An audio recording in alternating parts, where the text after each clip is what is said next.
vous nous demandez qu'allons-nous faire de nos rêves? Bien, on n'en sait rien. Pourquoi? Eh bien, parce que vous, les adultes, vous tous, vous êtes des empêcheurs de rêver. Et là, tous, vous nous diriez encore une fois, pourquoi? Eh bien, pendant votre enfance, vous avez rêvé. Puis par la suite, tout naturellement, vous avez grandi. Puis adulte, vous avez peut-être ressenti la frustration de ne pas avoir accompli certains de vos rêves. Vous avez alors gardé cette frustration jusqu'à l'intérieur de votre gorge, quand à votre tour, vous avez eu des enfants.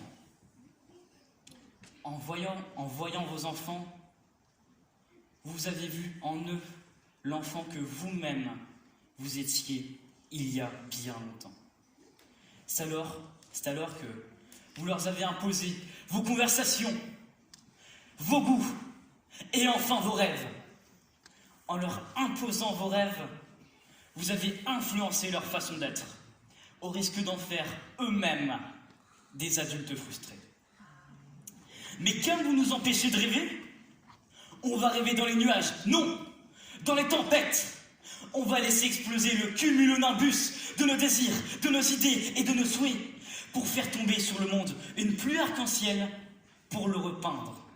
Dans notre monde rêvé, on viendrait à l'école en pyjama et on pourrait mettre la voix des profs en mode avion.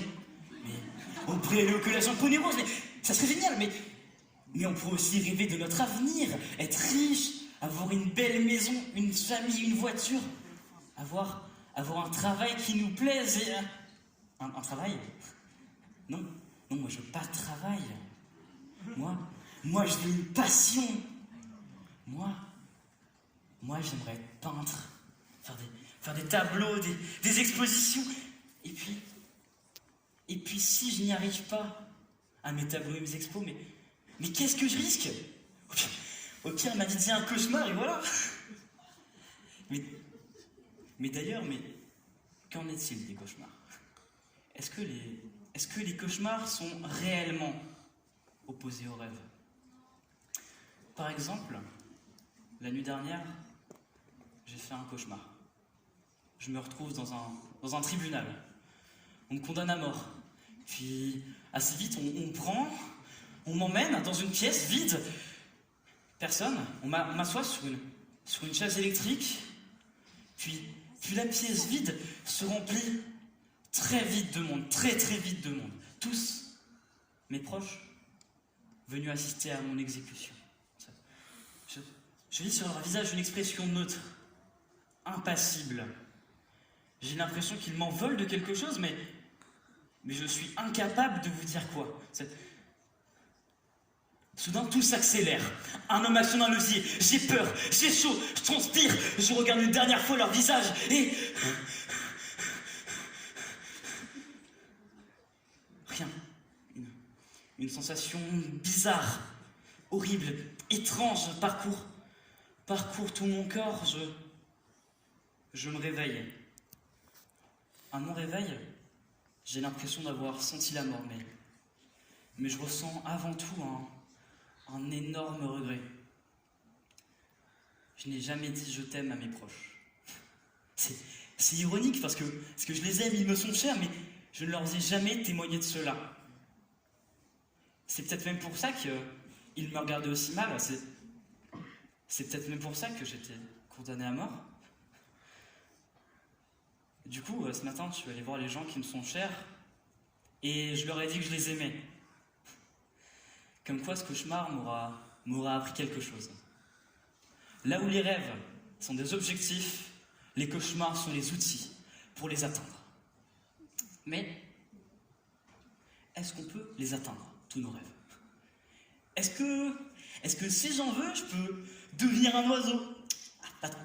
Mais, est-ce que si j'en veux, je peux vivre dans un monde où l'herbe est bleue et le ciel est mauve? Pas trop. Mais est-ce que si j'en rêve, je peux vivre dans un monde où chacun a confiance en soi.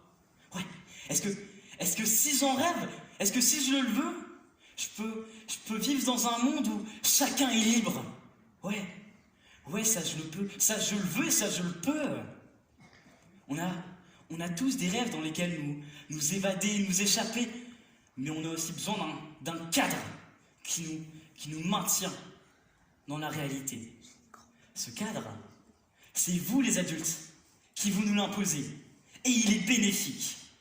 Le seul problème, c'est que vous le confondez bien trop souvent avec une cage dorée qui nous interdit l'accès au beau refuge des rêves. Mais c'est pour tous qu'on puisse un jour revoir notre beau refuge, qu'on puisse le reconstruire, le rebâtir, qu'on va tous faire un pacte ici, dans la salle. Tous, adultes comme enfants, on va tous se promettre de ne plus juger, influencer ou envisager le rêve d'autrui. Tous dans la salle, est-ce que vous voulez vivre dans un monde où on rêve la tête dans les nuages et les pieds sur terre? Ouais! C'est pas entendu!